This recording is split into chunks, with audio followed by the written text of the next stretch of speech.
I'm going to talk a little bit today about self-settling and linking sleep cycles. This is a huge topic, something I see a lot with all my clients, something that is extremely common in babies, and on a positive is all fixable.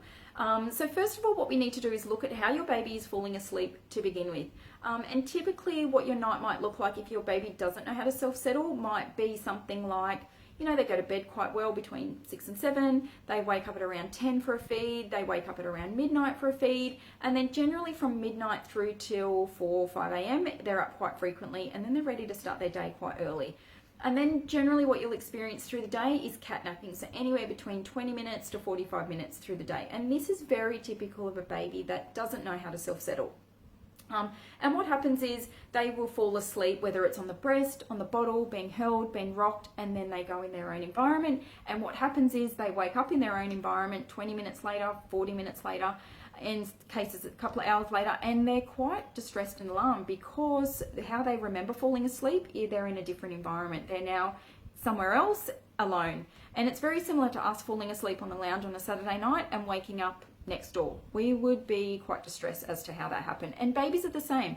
They will wake up quite distressed because they don't know how they got there and they don't really know what to do next. They don't know how to put themselves to sleep.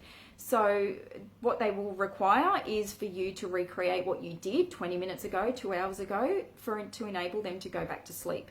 So my first couple of tips when it comes to starting to teach them how to self-settle is to get them to, don't feed them to sleep. Or rock them to sleep. So especially at night time when you're doing that 10 p.m. feed or that 1 a.m. feed, is to make sure that when they go back into their cot or bassinet, they're slightly awake.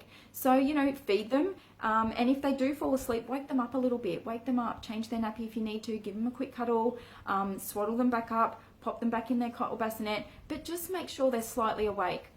A well-fed bub really shouldn't fight you when it comes to going to bed. They hopefully should just drift off. And if they don't, you can certainly help them and assist them with a little bit of shushing or a little bit of rocking the bassinet or a little bit of patting their bottom, and just to help them drift off. And that will definitely help with the self-settling process. And practice makes perfect. So the more they can do that through the night, the better things will get through the day. So I hope those few tips help and gives you a bit of an understanding of why they might be doing what they're doing.